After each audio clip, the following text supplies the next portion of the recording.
Olá, estamos iniciando pela TV Supre, braço de comunicação da União Planetária, mais uma entrevista do movimento 2022-2030, o Brasil e o mundo que queremos.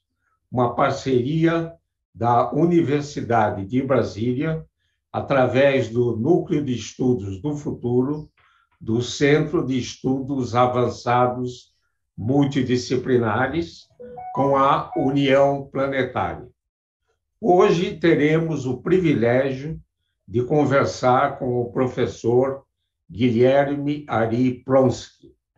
Vamos revisitar sua formação básica e universitária e sua atuação em diferentes áreas, principalmente na Universidade de São Paulo.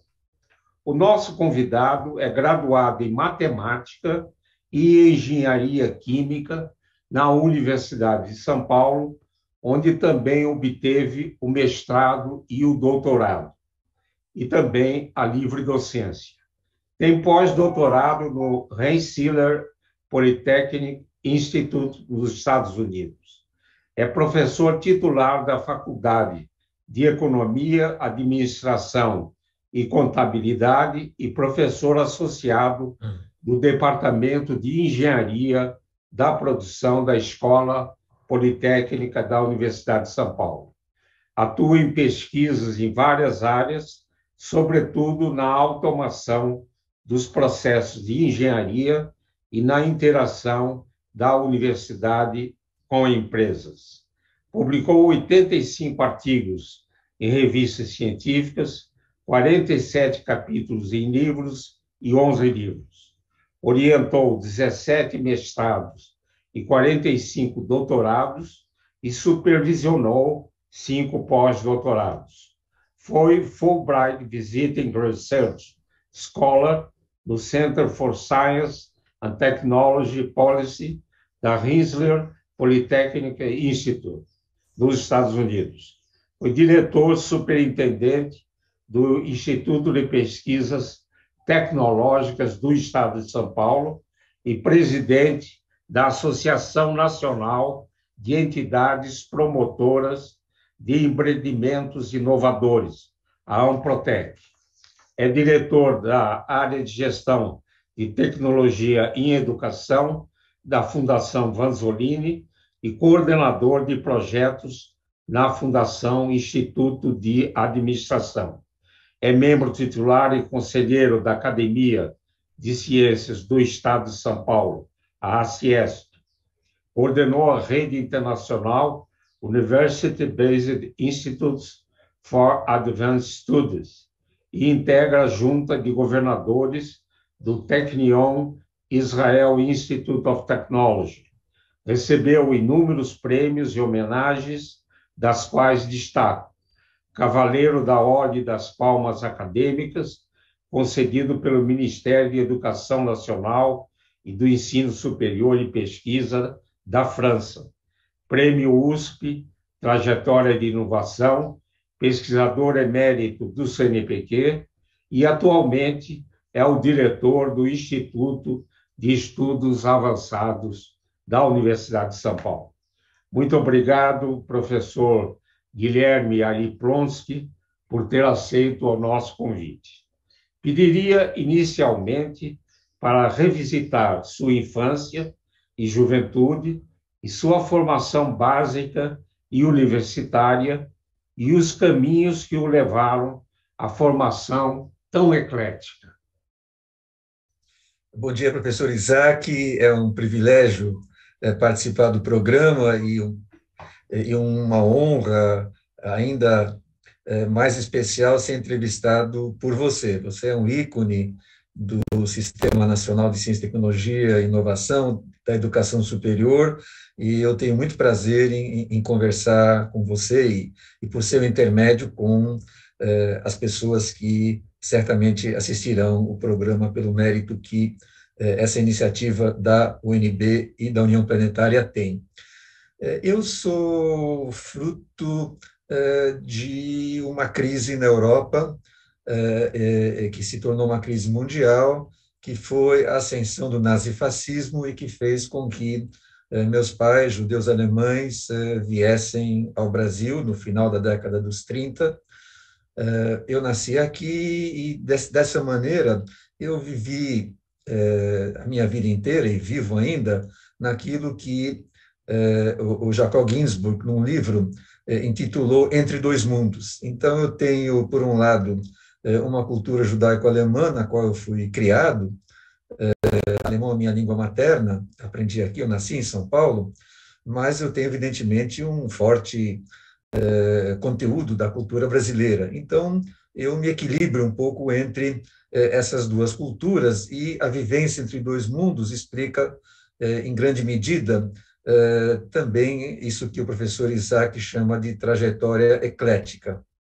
Eu segui uma trajetória de educação básica, como chamamos hoje, parecida com aquela de muitas crianças da minha geração e de extração parecida com a minha, em São Paulo. Cursei escola britânica, meus pais achavam que era importante ter uma língua internacional e já vislumbravam a época que inglês seria essa língua, então tive essa formação. Depois fiz um colégio de classe média perto de onde a gente morava, Colégio Rio Branco, e depois segui a Universidade de São Paulo, a carreira que o professor Isaac já mencionou, engenharia química, bastante inspirado pelo meu irmão, 10 anos mais velho, que era engenheiro químico formado pela Poli, e matemática por uma paixão que eu tinha desde o ensino médio. Ressalto ainda a importância de ter participado durante o período formativo da vida, que é a adolescência, em um movimento juvenil judaico, e que acabou me levando a passar, logo depois do vestibular, um ano em Israel, 6 meses estudando, 6 meses trabalhando em kibbutzim, em comunidades, à época, comunidades ainda essencialmente agrícolas, e que fez, de certa maneira, aumentar, né, essa perspectiva diversa e que me acompanha nessa trajetória toda. No movimento juvenil, a importância da educação do jovem pelo jovem, de abrir espaço para que jovens definam as suas trajetórias, e o papel dos adultos é criar ambiências favoráveis a esse processo, né, de busca, de escolha, e estar à disposição quando for solicitado, e não ter, como é frequente, uma atitude de comando e controle. Pelo contrário. Então, essa visão de criação de ambiência como papel essencial de gestor, que eu sou há bastante tempo, também é um traço formativo, né, desde aquela época. Muito bom. Professor Plonsky atua em várias áreas, sobretudo nas áreas de economia e administração, como também nas áreas de engenharia. Poderia relatar essa experiência tão singular no panorama acadêmico brasileiro? Professor Isaac, há uma palavra que explica o fato de eu estar, então, em 2 unidades da Universidade de São Paulo. Eu sou aquilo que, no ambiente acadêmico internacional, se chama double appointment, né? Eu sou professor da FEA e da Poli. Na verdade, há uma proximidade, não apenas física, né? Elas estão fisicamente no campus da cidade universitária, a cerca de 100 metros uma da outra, o que é muito confortável, mas, substantivamente, o que explica é o interesse por um tema chamado inovação. E inovação é uma preocupação tanto da Escola Politécnica, Faculdade de Engenharia, em particular da Engenharia de Produção, quanto da Faculdade de Economia e Administração. Tanto isso é verdade que, nos anos 80, e eu estive envolvido, eu entrei uns 10 anos depois nessa conversa, um grupo de professores da Poli e da FEA criou o que veio a ser o Núcleo de Política e Gestão Tecnológica, um núcleo de apoio à pesquisa interdisciplinar na universidade, exatamente por perceber que aquilo que à época nem se chamava inovação, se chamava progresso técnico, tinha outros nomes, mas hoje em dia o nome aceito é inovação, é um tema de interesse de várias áreas, hoje em dia extrapola o interesse de engenharia, economia e administração, interessa a educação, interessa a saúde, interessa, enfim, é transversal, mas a explicação é simples, é o interesse pela inovação e que, de certa maneira, acabou marcando a minha trajetória acadêmica e aquilo que eu pude aprender e, uma vez ou outra, também contribuir, principalmente na formação de jovens que são muito, muito mais brilhantes do que eu poderia ser. Muito bom. Professor Plonsky, poderia indicar os caminhos para uma maior integração entre as universidades e as empresas? Eu vou continuar, então, na sequência da inovação e comentar que inovação é um esporte coletivo, não é um esporte individual. E, portanto, esse conceito, não é, de esporte coletivo, inovação é fruto de um processo contributivo de vários tipos de entidades, universidades, empresas, governo, setor financeiro, imprensa, entidades de terceiro setor, sociedades científicas, enfim, o fato de se ter aquilo que hoje em dia é denominado ecossistema de inovação, ecossistema de inovação e empreendedorismo, alguns assim o chamam, é o elemento essencial. Então, a trajetória que eu pude compartilhar alguns minutos, né, de viver entre dois mundos, de ser capaz, portanto, de ter diálogos com plataformas cognitivas diferentes, de procurar estabelecer pontes, né, para não ficar esquizofrênico, né, para entender quais são os aspectos comuns, acabou ajudando a procurar, no contexto exatamente do avanço do país, de melhoria da sociedade com base na inovação, de ter políticas pela inovação e não só para a inovação, de atuar dessa maneira. Essencialmente é criar espaços em que entes diferentes, que são, esse que eu comentei, empresas, universidades, governo, sociedade civil, imprensa, setor financeiro, encontrem aspectos de convergência e procurar fazer com que haja uma certa objetividade na transformação desses aspectos de convergência de uma conversa de cafezinho em algum resultado pragmático para a sociedade.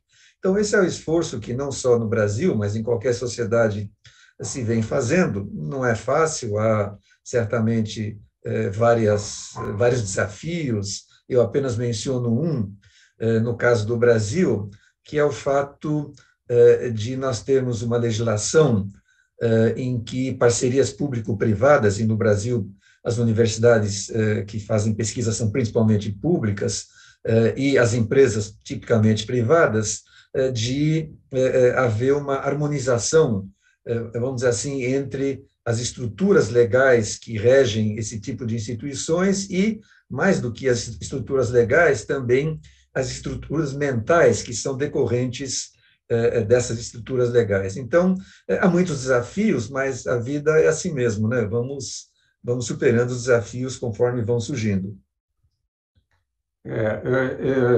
A experiência que eu tenho é que há algumas décadas havia um muro, né, entre a academia e o setor produtivo, empresarial, né?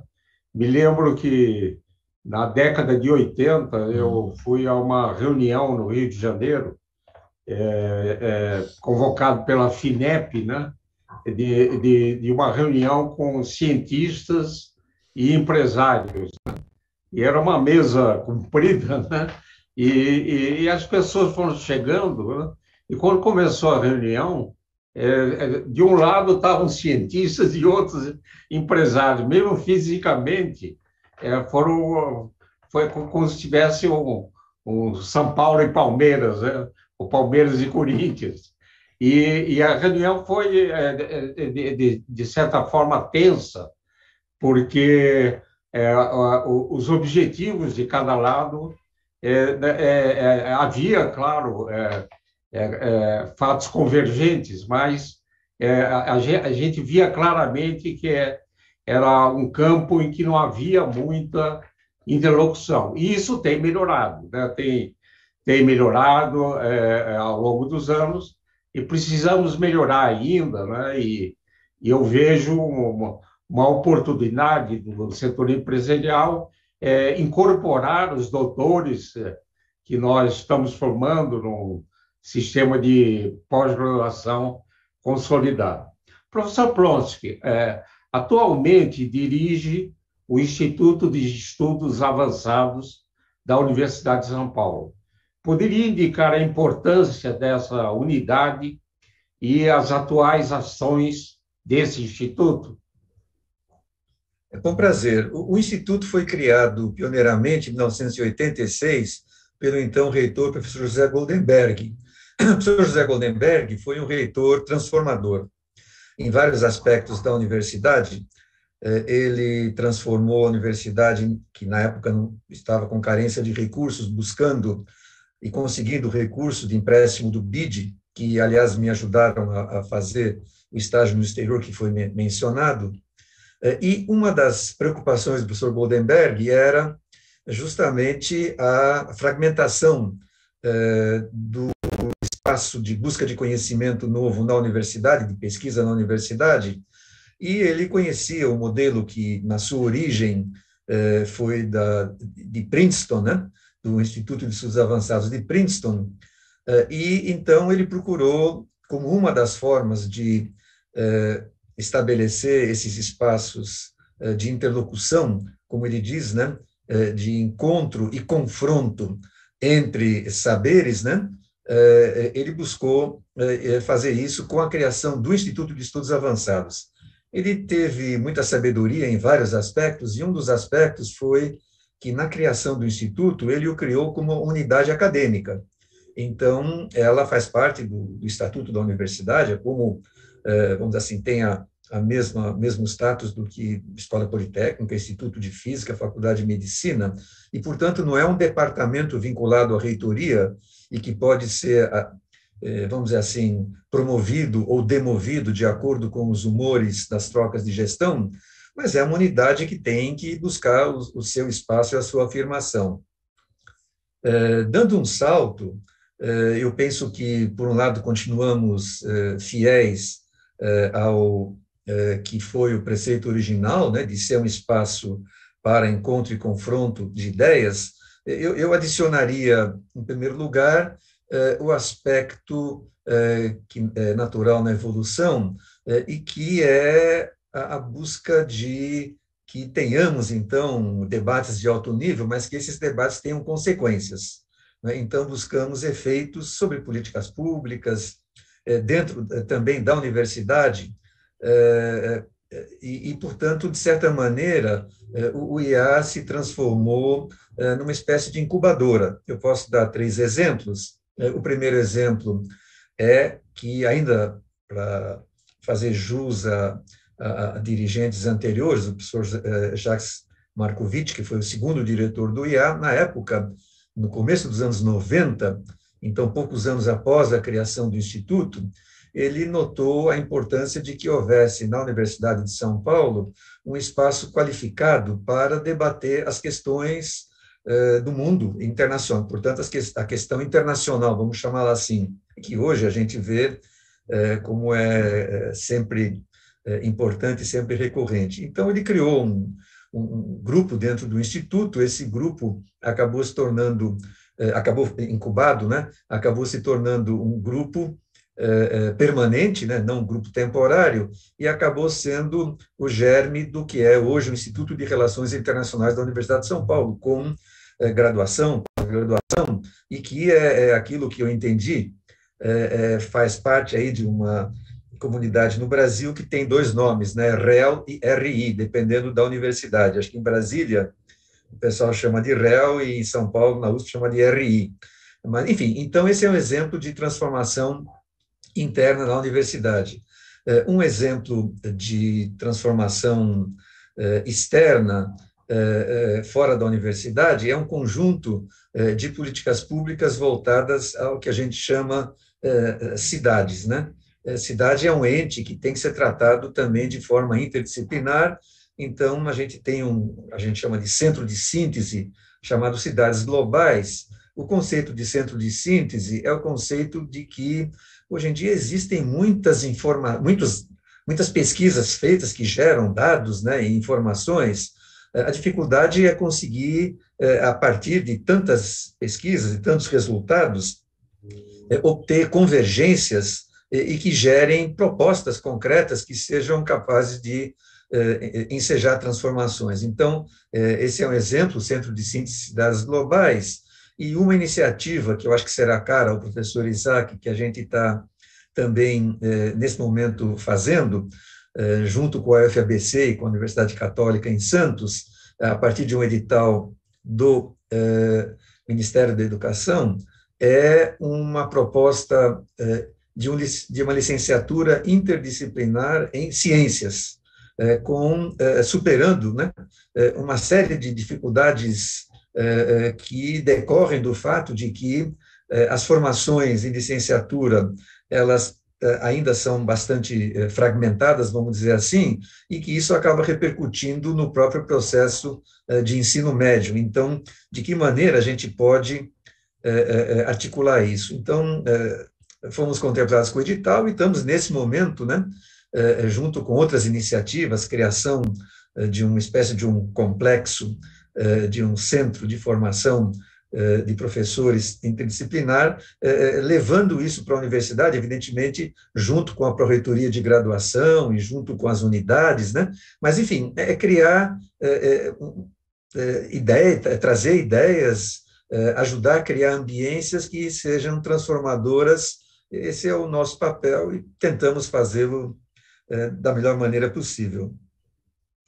Eu gostaria de comentar dois fatos com relação ao Instituto de Estudos Avançados da USP, né, que foi implantado no mesmo ano em que nós implantamos aqui na Universidade de Brasília o Centro de Estudos Avançados Multidisciplinares.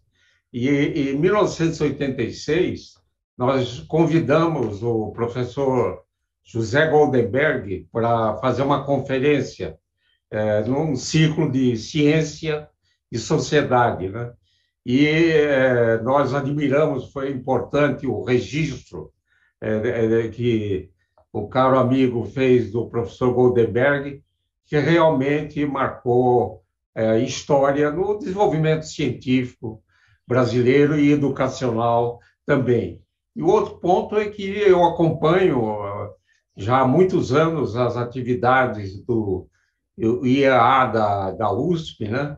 E agora mais próximo da Cátedra Alfredo Bossi, né? Que inclusive já tem um cronograma de implantação da formação de professores com uma visão multidisciplinar, né? E conduzida e com a colaboração de grandes educadores, professor Naomar Almeida Filho, professor Luiz Carlos Menezes, professor Francisco Cordão, Bernadette Gatti e outros. De maneira que a gente vê que não é só falar, pensar e fazer projetos, mas fazer a realidade aqueles projetos que podem ser muito importantes para o Brasil. Professor Promski, o movimento 2022-2030, o Brasil e o mundo que queremos, ele procura envolver os jovens na construção de caminhos para termos um Brasil e um mundo melhor e mais justo. Poderia, no final da nossa conversa, enviar uma mensagem aos jovens que nos assistem? Alta responsabilidade, me valho de uma frase do Ariano Suassuna, porque nós estamos num momento em que existe um certo ceticismo, né, aqui no Brasil, muita gente saindo do país, muita gente desacorçoada. Existe, às vezes, isso percebemos também em medida prática, né? Por intensificação de casos de depressão, inclusive em jovens, casos de suicídio. Então, é um momento bastante delicado.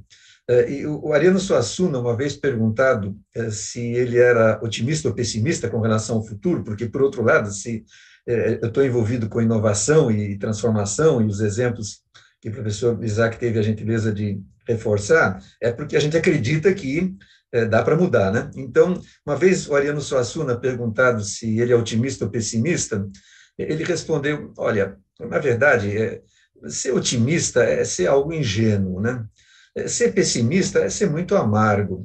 Eu sou realista e esperançoso. Então, o que eu sugiro para os jovens é que sejam realistas, vejam a realidade como ela é, não só o seu lado, enfim, mais luminoso, mas também as dificuldades que o mundo real tem, não caiam no primeiro conto, né, que lhes é contado.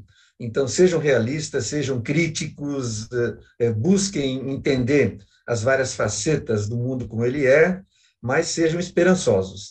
Isso é o que vai nos movimentar, e o professor Isaac é um exemplo de juventude acumulada, então eu incluo você, Isaac, e de certa maneira me incluo também o Diego, a Marisol, que estão nos acompanhando. Todos nós, né, temos graus diferentes de juventude acumulada, mas que nós sejamos, então, realistas e, ao mesmo tempo, esperançosos. Muito boa a mensagem, assino embaixo, né? Já o Bertrand Russell, ele falava, se baseie nos fatos, né? Que é mais ou menos a primeira parte da mensagem do nosso querido professor Plonsky. Professor Ari Plonsky, muito obrigado por essa conversa importante e interessante, e desejo sucesso em todas as suas atividades, particularmente no Instituto de Estudos Avançados da Universidade de São Paulo, que está em boas mãos. Muito obrigado. Esse e outros programas do Movimento 2022-2030, o Brasil e o Mundo que Queremos, podem ser acessados no canal YouTube do canal Supre. Gostaria de agradecer imensamente a todas e a todos que estiveram conosco e voltaremos a nos encontrar em uma próxima oportunidade. Até lá!